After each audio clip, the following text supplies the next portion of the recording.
అందరికీ నమస్తే అండి. ఇటీవల జరిగిన బీహార్లోని బంకీపూర్ అసెంబ్లీ నియోజకవర్గంలో ప్రశాంత్ కిషోర్ గారు 19,000 పైచిలకు మెజార్టీతో గెలిచారు. ఆ సీటు బీజేపీకి కంచుకోట.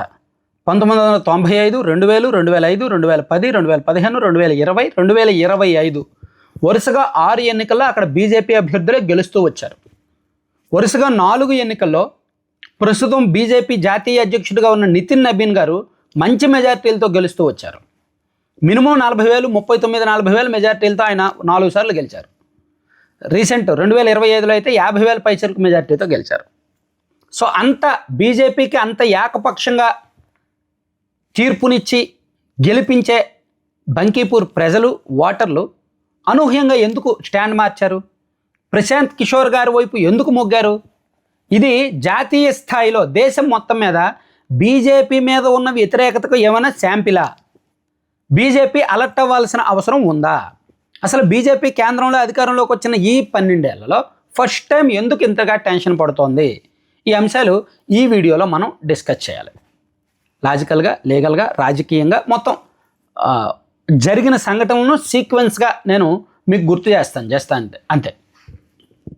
కంటెంట్ నచ్చితే మాత్రం చివరి వరకు చూడండి అండ్ అందరికీ వీడియో లింక్ షేర్ చేసి సబ్స్క్రైబ్ చేసుకోమని చెప్పండి. బీజేపీ గడిచిన 12 సంవత్సరాలుగా తిరుగులేని శక్తి. 2014లో కేంద్రంలో అధికారంలోకి వచ్చారు. ఆ ఎన్నికల్లో వాళ్ళకి బలమైన ప్రతిపక్షం కూడా లేదు. కాంగ్రెస్ పార్టీకి 44 సీట్లే వచ్చాయి. సో ప్రతిపక్ష హోదా ఇవ్వలేదు. 2019 వచ్చేసరికి కూడా సేమ్ సీన్ రిపీట్ అయింది. బీజేపీకి సీట్లు పెరిగాయి, ఓటింగ్ శాతం పెరిగింది. కాంగ్రెస్ పార్టీకి కాస్త 2014తో పోలిస్తే ఒక 6-7 సీట్లు పెరిగినప్పటికీ మళ్ళీ ప్రతిపక్ష నేత హోదా రాలేదు. అయినప్పటికీ రాహుల్ గాంధీ గారు ఉన్నారు. ఇక 2024 వచ్చేసరికి కాంగ్రెస్ పార్టీ పుంజుకుంది. రాహుల్ గాంధీ గారు ప్రధాన ప్రతిపక్ష నాయకుడిగా ఉన్నారు. బీజేపీ ఎన్డీఏ కూటమికి బొటాబొటీగా మెజారిటీ వచ్చింది. మ్యాజిక్ ఫిగర్ 272 కంటే ఒక 20 సీట్లు ఎక్స్ట్రా వచ్చి 292 దగ్గర ఆగింది. సో ఇటువైపు ఇండియా కూటమి కూడా బలంగానే ఉంది. అయితే కాలక్రమేణా ఈ 2 ఏళ్లలో ఇండియా కూటమిని చీల్చుతూ శివసేన యూబీటీ ఉద్ధవ్ థాక్రే గారి శివసేనలో 9 మంది ఎంపీలు ఉంటే 6గురిని చీల్చేసి ఎన్డీఏలో చేర్చగలిగారు. అవసరమైతే రేపు పొద్దున డిఎంకేను కూడా ఎన్డీఏలో చేర్చుకోవడానికి సిద్ధంగా ఉన్నారు.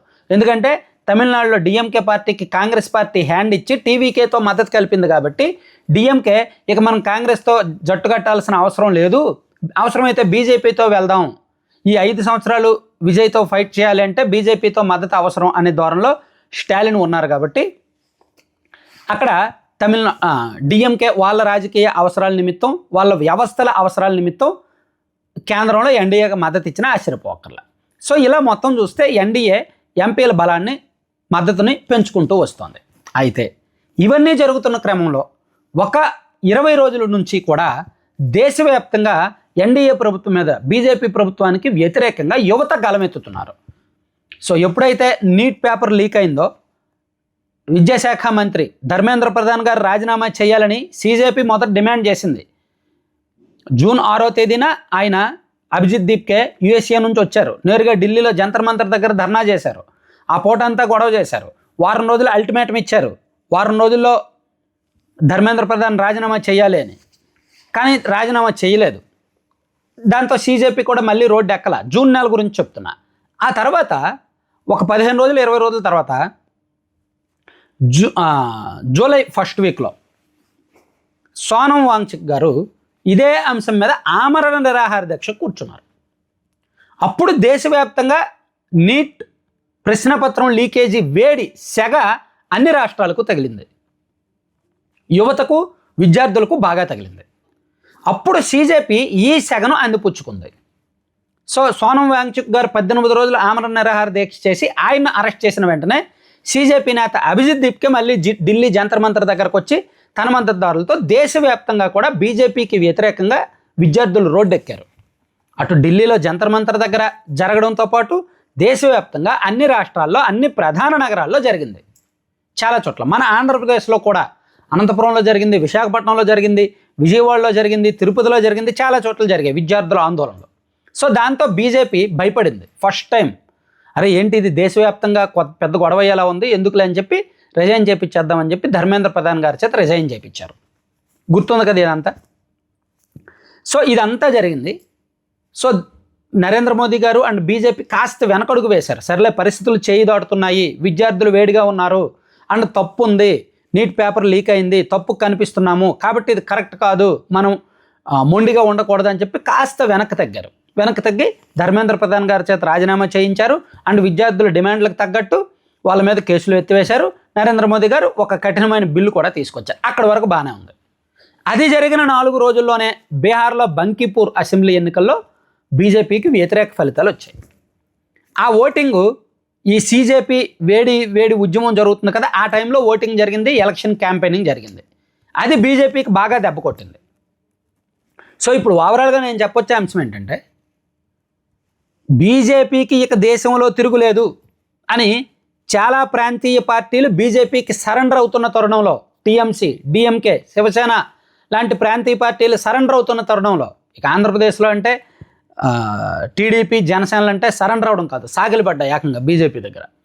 అవసరానికి మించి పొగుడుతున్నారు చంద్రబాబు గారు, పవన్ కళ్యాణ్ గారు, లోకేష్ గారు, నరేంద్ర మోదీ గారు. సరే, ఎవరిష్టం వాళ్ళది, ఎవరి అవసరం వాళ్ళది. ఇష్టం కాదు, అవసరం. అయితే దేశవ్యాప్తంగా ప్రాంతీయ పార్టీల్లో చాలా బలమైన పార్టీలు బీజేపీకి సాకిలపడి సరెండర్ అవుతున్న తరుణంలో విద్యార్థులు, యువత రోడ్డెక్కి వేడి రగిలించడంతో ప్రాంతీయ పార్టీలు పునరాలోచనలో పడ్డాయి. కాంగ్రెస్ పార్టీ అప్పటి వరకు రోడ్డెక్కి పెద్దగా మార్చ్లోకి వెళ్ళని రాహుల్ గాంధీ గారు సీజేపీ ఆందోళనలు చూసి తనకు అనుకూలంగా మార్చుకొని రెచ్చిపోతున్నారు. కాంగ్రెస్ పార్టీ రెచ్చిపోతుంది దేశవ్యాప్తంగా కదా. అంటే బీజేపీకి వ్యతిరేక గళం ఎత్తడానికి ఒక బలమైన పునాది పడింది 12 ఏళ్ల తర్వాత, 2014 తర్వాత. 2021-22లో రైతులు వ్యవసాయ చట్టాల విషయంలో రైతులు బలంగా ఆందోళన చేసినప్పటికీ తర్వాత చల్లబడ్డారు. ఎందుకంటే కేంద్రం చట్టాలను వెనక్కి తీసుకోవడంతో. కానీ దాన్ని కొనసాగించరు, ఎందుకంటే కేంద్రం చట్టాలను వెనక్కి తీసుకుంది కదా. కానీ ఇక్కడ విద్యార్థులు మాత్రం ఒక్కొక్క అంశం మీద, ఫస్ట్ నీట్ పేపర్ లీకేజీ మీద, ఇప్పుడు ఇథనాల్ E20 పెట్రోల్ మీద మొదలుపెట్టారు, ఆ తర్వాత రిజర్వేషన్ల మీద మొదలు పెట్టవచ్చు. సో ఇక్కడ సీజేపీ నేతృత్వంలో మాత్రం ఏదో ఒక అంశాన్ని పట్టుకొని వాళ్ళు రోడ్డు ఎక్కడానికి సిద్ధపడుతున్నారు. ఒక రకంగా యువత అభిప్రాయాలకు, విద్యార్థి అభిప్రాయాలకు కేంద్ర ప్రభుత్వం కూడా పరిగణనలోకి తీసుకుంటోంది. ఎందుకంటే వాళ్ళు చేస్తున్నదే జనంలోకి వెళ్తోంది కాబట్టి, అండ్ దేశవ్యాప్తంగా జన్జెడ్ గ్రూపు నిర్ణయాత్మక శక్తిగా ఉన్నారు కాబట్టి బీజేపీ వాళ్ళ విషయంలో సీరియస్గానే అబ్జర్వ్ చేస్తోంది. ఒకవేళ సీజేపీ వెనుక ఎవరైనా రాజకీయ శక్తి ఉన్నారని నిర్ధారణ జరిగితే ఉన్నారు. ఎందుకంటే ఈ అభిజిత్ దీప్కే గతంలో ఆమ్ ఆద్మీ పార్టీలో పనిచేశాడు అండ్ అభిజిత్ దీప్కే గతంలో ప్రశాంత్ కిషోర్ గారి టీంలో పనిచేశాడు కాబట్టి ఖచ్చితంగా అతని వెనక రాజకీయ శక్తే ఉండుంటారు. కొంత వ్యూహాలు, ఆ వ్యూహాలన్నీ కూడా పొలిటికల్గానే వచ్చుంటాయి. అయితే బీజేపీ వాళ్ళకు ప్రస్తుతానికి జనం మద్దతు, యువత మద్దతు వాళ్ళ వైపు కొంత ఉంది కాబట్టి బీజేపీ కాస్త సైలెంట్గా అబ్జర్వ్ చేస్తున్నారు. పైగా బీహార్లో బంకీపూర్ అసెంబ్లీ నియోజకవర్గ ఫలితం బాగా వ్యతిరేకంగా వచ్చింది. బీజేపీ కంచుకోట పగిలింది. కాబట్టి నేను అనుకోవడం, బీజేపీ ప్రస్తుతం టెన్షన్లో ఉంది.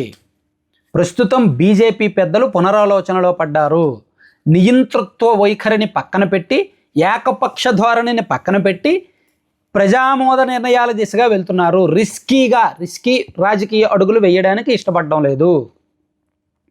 సో గతంలో ఈ 12 ఏళ్ళు బీజేపీ హవా ఒకలా మారింది, ఇక మీదట బీజేపీ హవా మరోలా మారబోతుంది అన్నమాట. సో ఖచ్చితంగా ఫస్ట్ టైం బీజేపీకి ఇలా ఆ ఘనత సీజేపీకి అండ్ విద్యార్థులకే దక్కుద్ది. సో ఆ ఘనత కారణంగానే ప్రశాంత్ కిషోర్ గెలిచారు. ప్రశాంత్ కిషోర్ లాంటి వాడు అసెంబ్లీకి వెళ్తే కొంచెం ఇబ్బందికర పరిస్థితులే ఉంటాయన్నమాట.